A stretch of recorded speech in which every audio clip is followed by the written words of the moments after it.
Bueno, ¿se ve? 10 puntos, Gaby. Muy bien.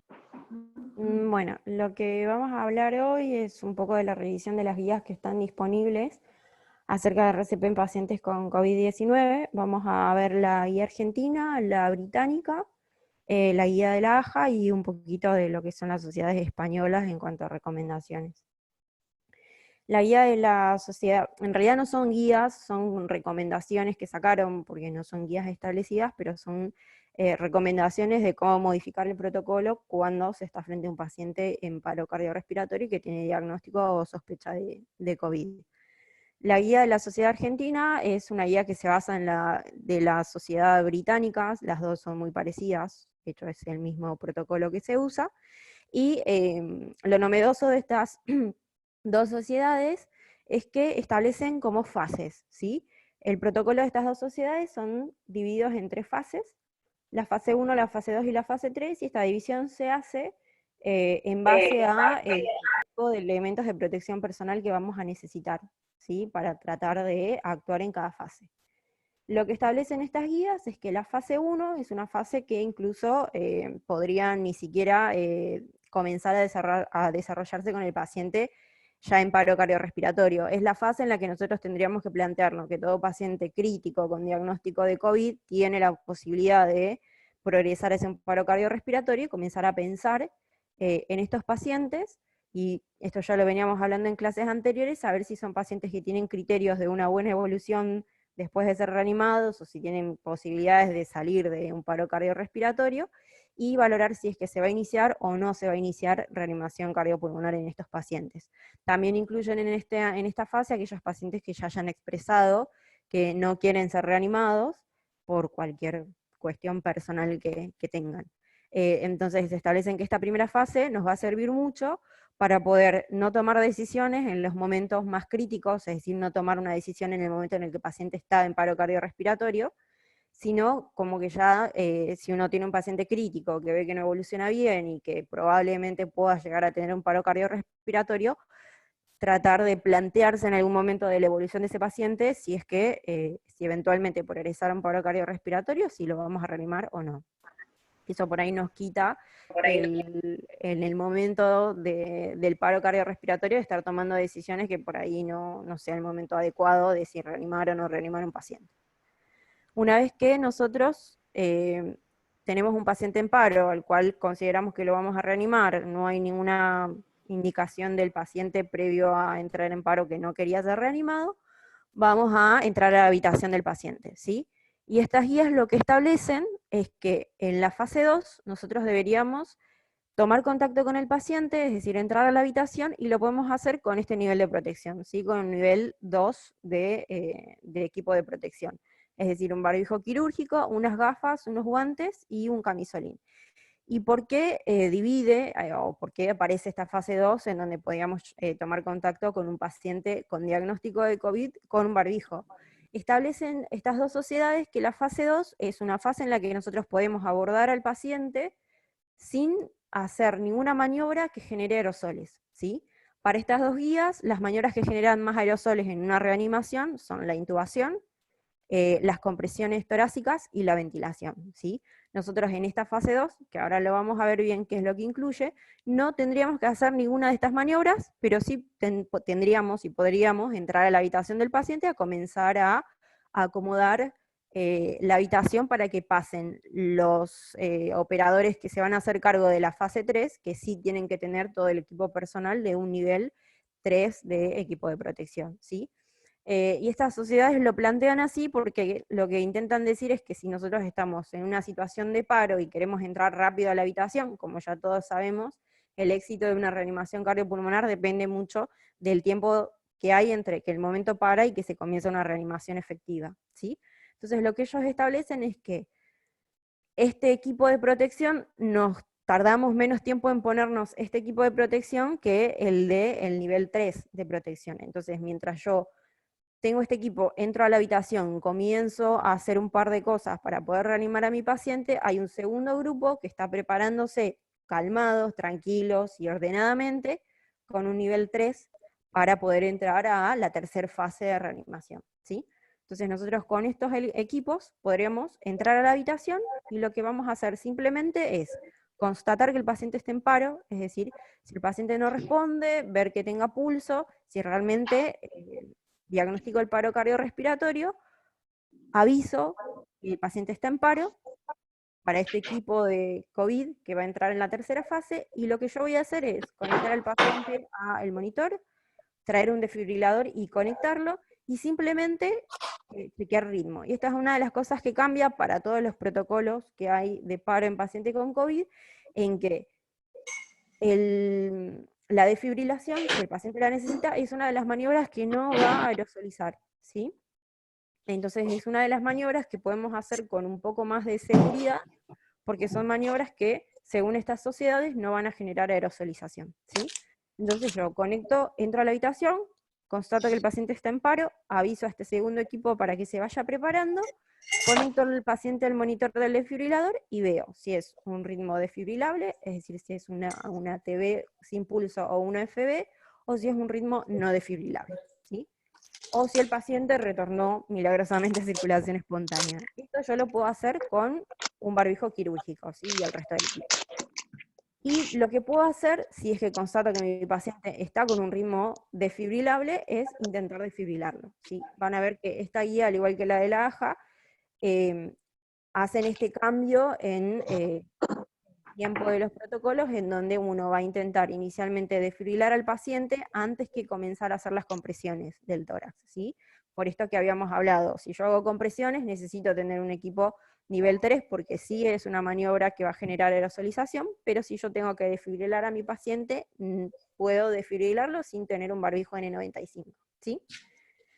Entonces, hacemos eso, constatamos si el paciente tiene un ritmo desfibrilable. Para estas guías podemos intentar chocarlo hasta 3 veces seguidas sin tener que reanimar en el medio. Si ustedes se acuerdan de los protocolos anteriores, uno, si constataba un ritmo desfibrilable, chocaba y tenía que hacer compresiones torácicas. En este caso no, lo puedo llegar a chocar 3 veces si el paciente sigue presentando un ritmo desfibrilable antes de comenzar a hacer las compresiones, ¿sí? Y si por el contrario el paciente tiene un ritmo no chocable, o sea, es una actividad eléctrica sin pulso o una sistolia, no hago nada y espero a que entre el equipo con un nivel de protección 3, ¿sí? El nivel de protección 3, estas guías lo establecen como una máscara o gafas, un camisolín hemorrepelente, guantes, un barbijo N95, cofia y botas o algún calzado que se pueda lavar cuando termine la reanimación del paciente.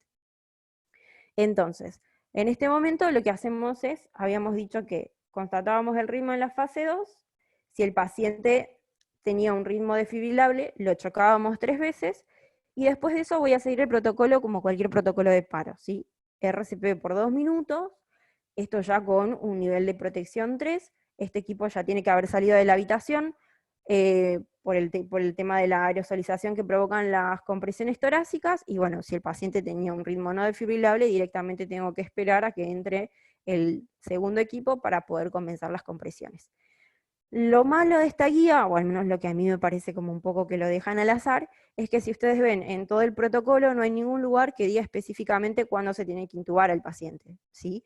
De hecho, en lo que es la parte escrita de la Sociedad Argentina de Cardiología, te pone que después de haber chocado 3 veces al paciente, valorar la necesidad de una vía aérea avanzada. Ni siquiera te dice que hay que intubarlo, y ahora lo vamos a ver que la AJA sí pone un punto específico a dónde intubar el paciente, ¿sí? Acá te dice valorar la posibilidad de la intubación, sino seguir con bolsa máscara, haciendo RCP como lo hacíamos antes, es decir, 30 compresiones y 2 ventilaciones entre las compresiones, ¿sí? Y si acá lo pone después del retorno a circulación espontánea, usar la aproximación ABCD, que acá sí uno hacía la valoración de la vía aérea avanzada si es que el paciente la necesitaba, ¿sí? Eso es por ahí una de las cosas malas que me pareció de estos dos protocolos. Después tenemos lo que es el algoritmo de la CLS, en donde realizan un par de modificaciones a los algoritmos que nosotros ya conocíamos. Inicialmente, al igual que las guías anteriores, ponerse el equipo de protección personal, que en este caso, y a diferencia de la Sociedad Argentina y la Británica, acá establece desde un primer momento que el médico que entra a la habitación tiene que tener un equipo de protección nivel 3, es decir, tiene que entrar con un barbijo N95, con el camisolín hemorrepelente y con la máscara facial. ¿Y esto por qué? Porque la sociedad, porque la AJA establece que uno de los puntos más importantes es la intubación, que ahora lo vamos a ver en la próxima diapositiva, para evitar que el paciente aerosolice. Entonces uno entra a la habitación directamente ya preparado para intubar, ¿sí? Entonces tiene que entrar completamente preparado para una maniobra que es una maniobra que aerosoliza, ¿sí? O sea, tiene que estar completamente equipado con un nivel 3.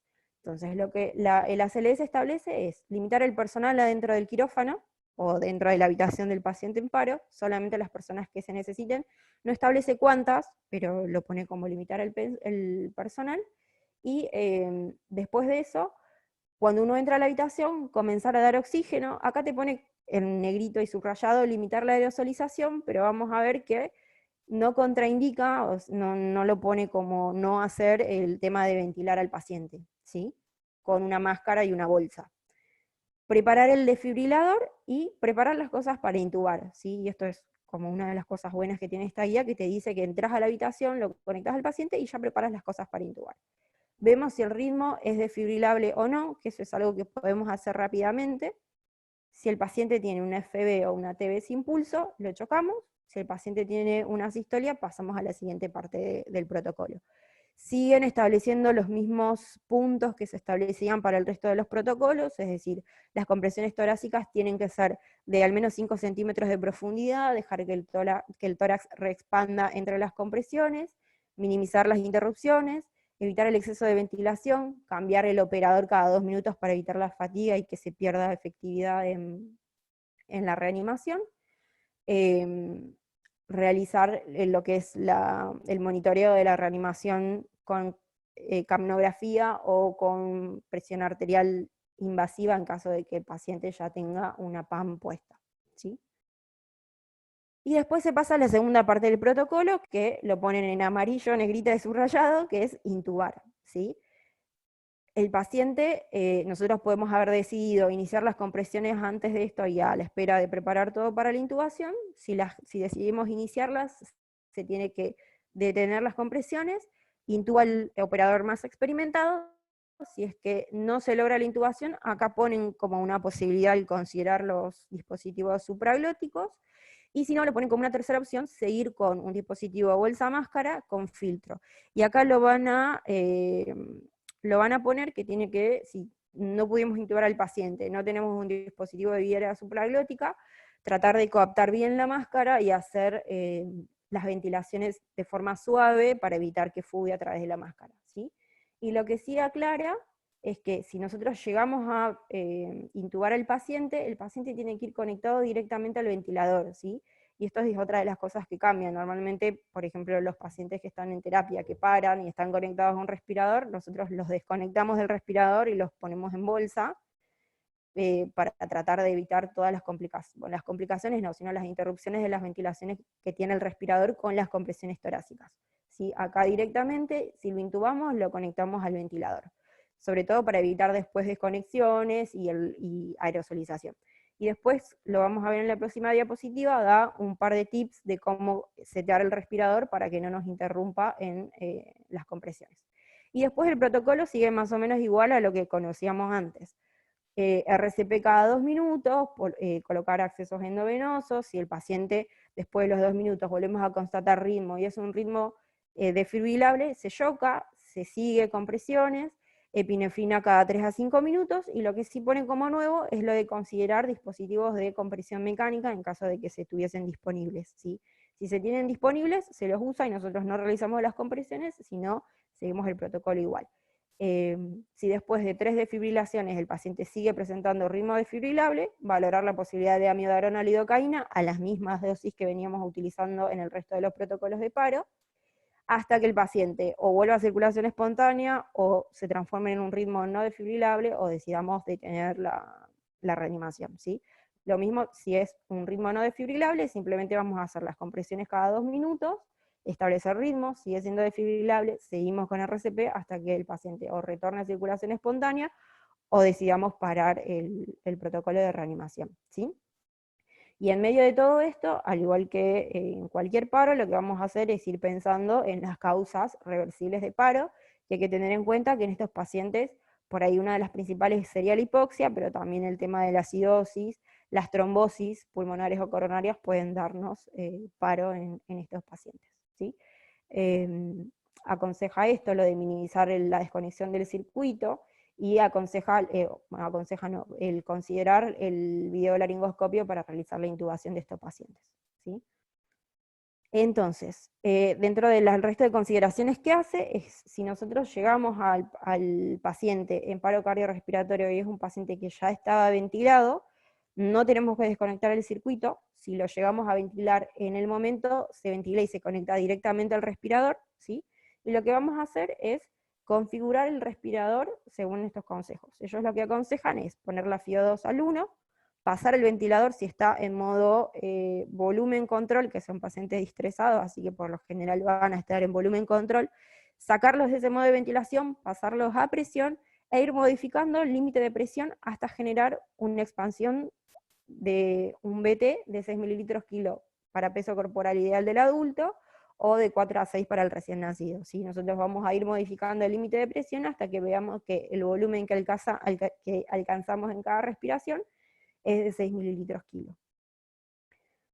Aconseja apagar el trigger, ¿sí? Es algo que hay que setear en los respiradores microprocesados, por ahí en las máquinas de anestesia no lo tenemos. ¿Para qué? Porque el trigger es lo que va a utilizar el respirador para desencadenar una respiración, y muchas veces las compresiones torácicas lo pueden activar, ¿sí? Entonces el respirador va a comenzar a dar respiraciones exagerada, porque va a estar activado por las compresiones torácicas. Así que lo tenemos que apagar, y de esa forma evitamos que el paciente hiperventile o que tenga atrapamiento aéreo. La frecuencia respiratoria se tiene que ajustar a 10 por minuto en los adultos y a 30 por minuto en los recién nacidos. Aconseja evaluar el nivel de PIP en el momento del paro, y esto lo habíamos visto en la clase de interacción cardiopulmonar. Muchas veces altos niveles de PIP alteran el retorno venoso, aumenta la presión intratorácica, y esto afecta la función del corazón, ¿sí? Si nosotros queremos que el paciente retome una función cardíaca después de que la perdió, tendríamos que ver si tenemos niveles muy altos de PIP, bajarlos, al menos en el momento de la reanimación, hasta que el paciente esté compensado otra vez, ¿sí? Ajustar el nivel de las alarmas para evitar la fatiga. Esto parece tonto, pero la realidad es que en una situación de paro, el estar escuchando todo el tiempo la alarma fatiga psicológicamente, así que aconseja apagarlas. Garantizar la seguridad del tubo endotraqueal, la traqueostomía del circuito para que el paciente no se extube o no haya una desconexión no planificada del circuito. Y si el paciente logra retornar a la circulación espontánea, tenemos que tener en cuenta que hay que modificar toda este seteo del respirador a lo que necesita el paciente en ese momento, ¿sí? Otra de las recomendaciones que hace es sobre el paro en los pacientes en prono, ¿sí? Y esto no es una recomendación actual. Ya en el 2015, la guía de la AJA sacaba la primera recomendación de pacientes en posición de prono, sobre todo los pacientes en quirófano, ¿sí? En el 2015 lo saca como una recomendación de paciente en paro en quirófano para las cirugías de columna y las neurocirugías que tuviesen con el paciente en prono. Y acá lo vuelve a nombrar, ya modificando un par de cosas en relación a los pacientes con COVID, ¿sí? Si el paciente no tiene una vía aérea avanzada, y esto lo vamos a ver mucho, esto lo habíamos hablado en un momento, que los pacientes con diagnóstico de COVID que están en la sala y solamente con oxígeno, ¿sí?, se les recomienda que estén la mayor parte del tiempo en prono, o al menos que duerman en prono, es decir, ellos mismos se ubican en prono y duermen con su mascarita de oxígeno o su cánula nasal en prono, ¿sí? Entonces nos puede pasar en algún momento que entremos a una habitación porque nos llaman porque el paciente no contesta y encontremos un paciente que no está intubado y está en prono. Por eso el consejo en ese tipo de pacientes es llevarlo inmediatamente a posición supina, sobre todo porque lo que se va a intentar hacer y lo que aconseja la AJA es proteger la vía aérea lo más rápido posible, ¿sí? Y en prono no lo vamos a poder hacer. Así que en ese tipo de pacientes se lleva supino y se sigue el protocolo que habíamos visto recién.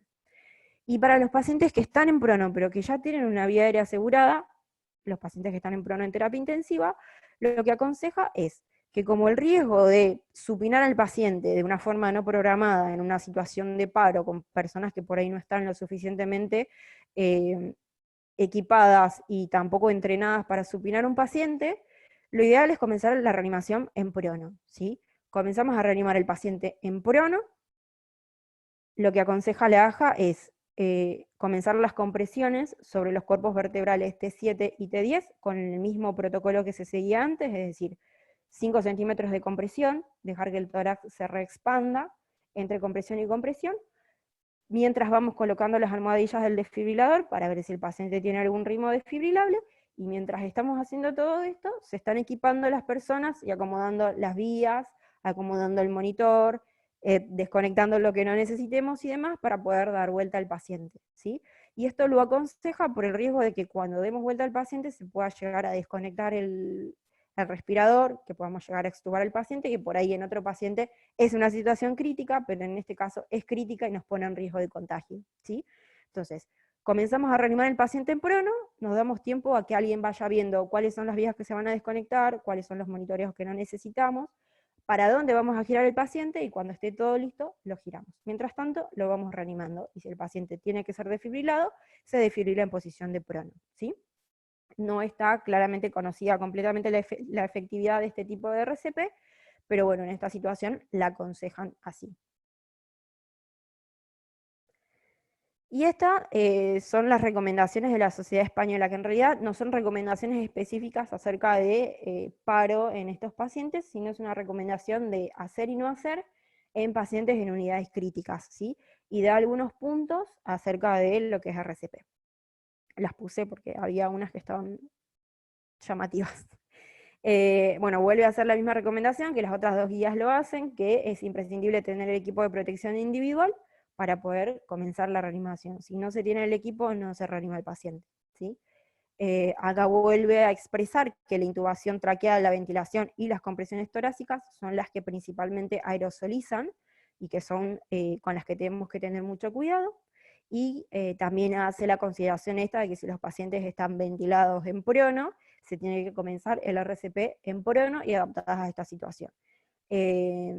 Para desfibrilar al paciente, vuelve a decir que lo podemos hacer en la posición de prono, que si bien el vector que más favorece el éxito de una desfibrilación es el convencional, subclavicular derecho y apical izquierdo, no lo vamos a poder hacer claramente en el paciente en prono, así que podemos hacerlo antero-posterior, que era la recomendación de la AJA, y acá también da otras opciones, dorsal izquierdo, apical izquierdo, precordio izquierdo, subescapular izquierdo, que son lugares en donde podemos pegar los parches autoadhesivos. Y esas otras cosas, yo no vi que los desfibriladores nuestros tengan parches autoadhesivos, sino directamente las paletas.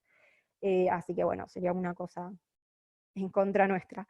Y poder desfibrilar al paciente en esa posición, hasta que acomodamos todo para supinar. Y esta es una recomendación que en realidad no está relacionada específicamente con el paro, pero me pareció llamativa, que es una recomendación de no utilizar amiodarona si el paciente tiene cloroquina o lopinavir y ritonavir por los efectos adversos, ¿sí?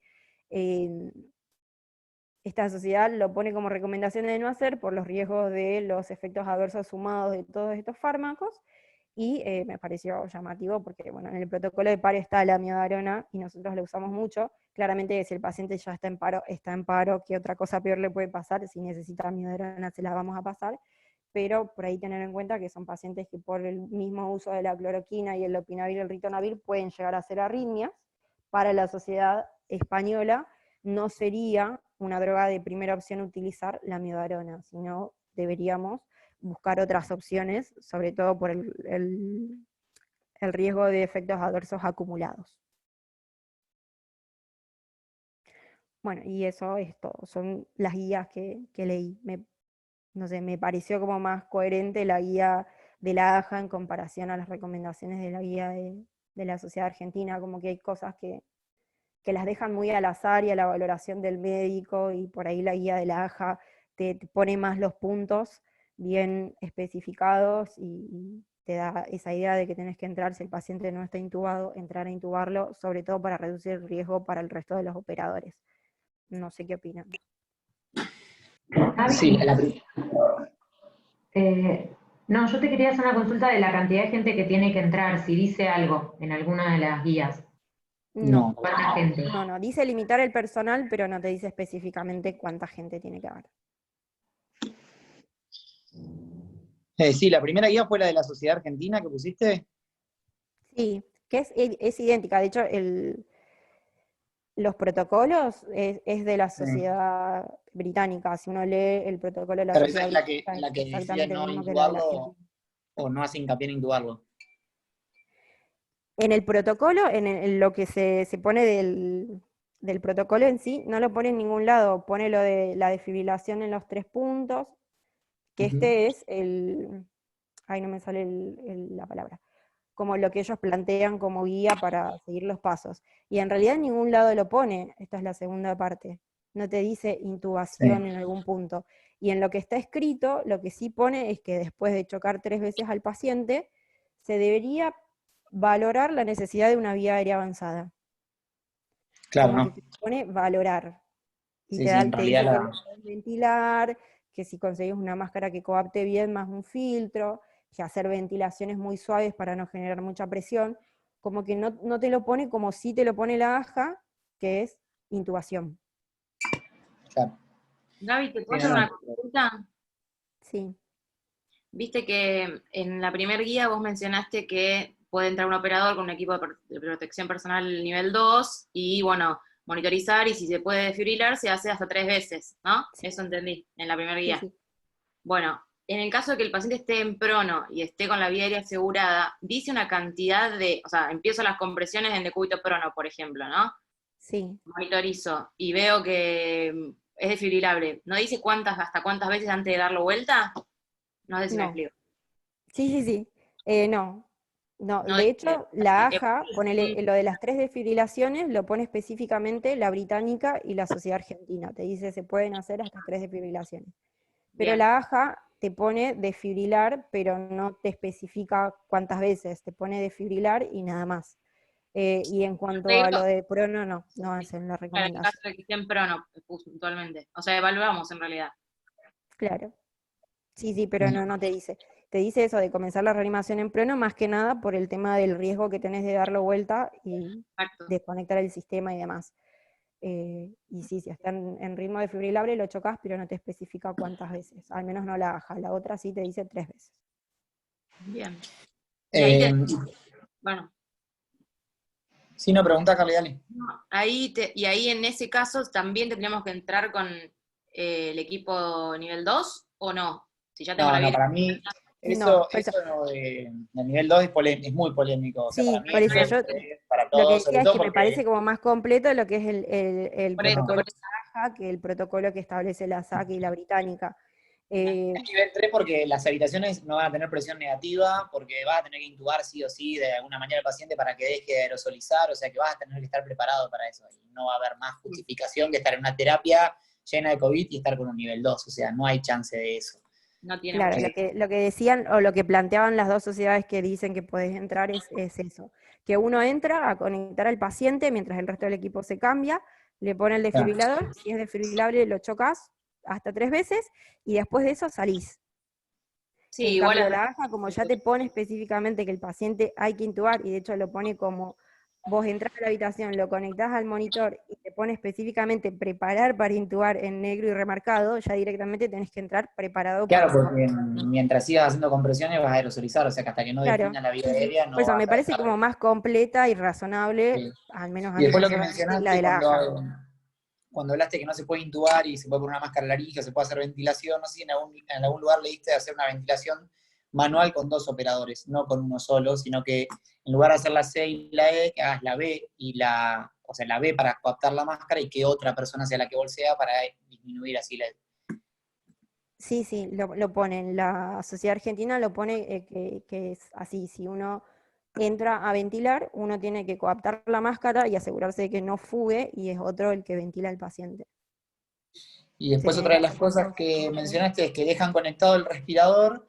En un suplemento de la SATI habla de pasarlo en volumen control, no en presión. Creo que mencionaste vos que lo ponían en presión. Y Sí, le ponían PIP, le ponían 5 de PIP, con la FIO de 100% y la frecuencia respiratoria de 10. Que no había ninguna relación o diferencia entre que hagas un bolseo manual, como vos decías, para garantizar el volumen y demás, y que lo que favorecía esto es que no tengas que desconectar la fuente de oxígeno cuando tenés que hacer una desfibrilación, ¿entendés?